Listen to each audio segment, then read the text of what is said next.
I want Liv Morgan haters to know this. Liv Morgan did something very special in 2024. And in this video, I'm going to tell you exactly what she had to do and why Liv Morgan fans already know it. Look, Liv Morgan, her 2024 has been outstanding, right? Her feud with Rhea Ripley, outstanding. And as we go into 2025, we know that she's no longer the Women's World Champion, right? She dropped the championship to Rhea Ripley on the Raw on Netflix premiere. And that feud is over with. After nearly a year, after returning at the Women's Royal Rumble match in 2024, Liv Morgan, well, her Liv Morgan revenge tour has come to a close, right? She declared that she was going to go on a revenge tour when she returned. She did just that, working with Becky Lynch. That was a notable feud. Didn't go over in it. That's fine. They had bigger plans for Becky. Missed WrestleMania only for her to go into a program with Rhea Ripley out of Mania. And truth be known, they didn't have much plans for Rhea and Liv, right? They were going to push Liv, but they weren't going to give her the position in which she got at the end. And then the shoulder injury happened, right? And it transformed her career. And now that we look back on the journey. We look back on her feuding with Rhea. We look back on her feuding with Becky Lynch, beating Becky Lynch for the Women's World Championship, going over Rhea, aligning herself with Judgment Day, taking Dirty Dominant Mysterio away from Rhea. All of the accomplishments, everything that she was able to do, you look back on it and you smile. You smile because you knew that this one was well earned. I mean, Liv Morgan, she put her work in over the years.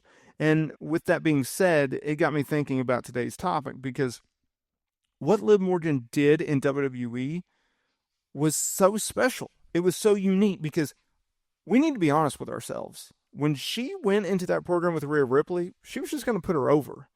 Rhea gets injured, and they're like, oh crap, okay, so we have to vacate the title from Rhea. Then we have a situation in which she goes into a program with Becky Lynch. Now, Becky Lynch at the time, she's headed towards the exit door. She's on her way out. And the company's like, hey, Becky, you want to re-sign? Nope. Here's some more money. Nope. Here's the belt. Nope. Crap. All right. So Becky is leaving. Rhea is sidelined. She's going to be out for a while. They had to create a new babyface, or a new top star, rather, on Monday Night Raw. And they turn a babyface Liv Morgan into a heel Liv Morgan. And then she gets the biggest push of her life. Two groundbreaking, unpredictable, unprecedented situations that's happened. And Liv Morgan is in the middle of it. She's smack dab in the middle of it. And so she's presented a huge opportunity, the biggest opportunity of her life. She's offered the opportunity to be a heel, a top-tier heel, a face of the women's division on Monday Night Raw. And she takes it and she runs with it.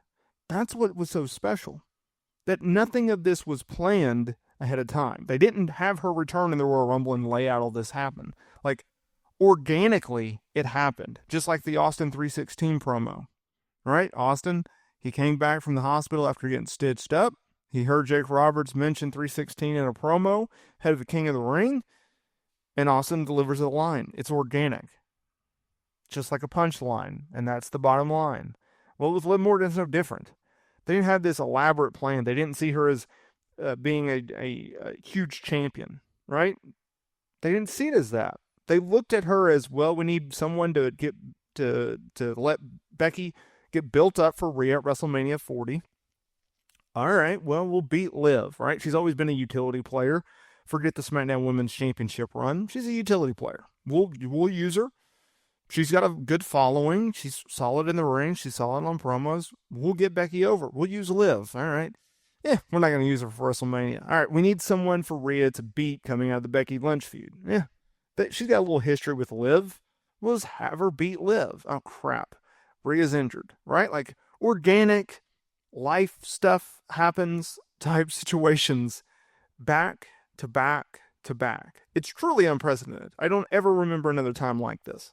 It's amazing, especially with a female star. Like, I don't think it's ever happened to a female star. It may have happened in pro wrestling. It may have happened to a male wrestler, but like, not a female star.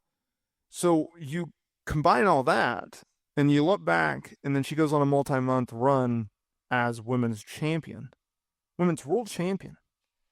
just going and getting in the middle of the Judgment Day, breaking up the Judgment Day, forming a new Judgment Day, right? Aligning herself with one of the biggest heels in the company, one of the biggest heels in the wrestling business, in Dirty Dominant Mysterio. Like, that gets her extra heel heat. And here's the other thing, the fact that the fans literally turned Rhea Ripley from a heel to a babyface earlier that year when she was feuding with Nia Jax at Elimination Chamber. And her getting injured at a time where the fans were like, oh, this is the second leg on Rhea's career, right? And as her reign as women's champion. Because for the most part, that whole year leading up to WrestleMania 40, leading up to Elimination Chamber, she had been a heel. A really good one at that, by the way. And so they were like, okay, we got our babyface champion. And all of a sudden, boom, injury takes Rhea away from them. And more importantly, they're robbed of getting to see her lose that championship.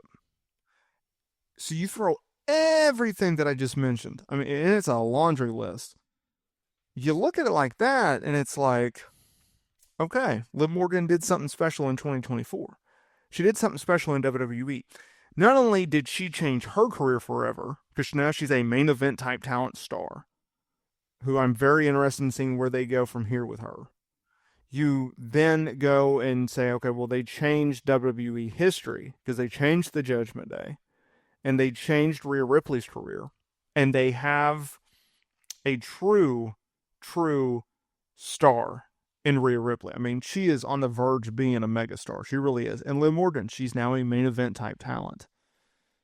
They changed a lot of things with Liv Morgan. And Liv Morgan, to her credit, was given an opportunity and knocked the ball right out of the ballpark. I mean, she crushed it. Every single time she was asked to step up to the plate. Every single time she was asked to do a match. Every single time she was asked to do a promo, a backstage segment.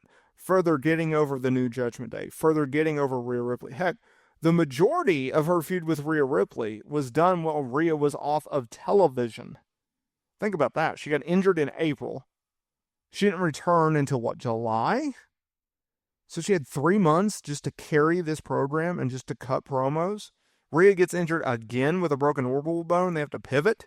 She has to keep 2 storylines alive. One with Rhea, one with Io Sky. Like, it's insane. It really is insane. But that's what she was able to do. And so you have to credit WWE.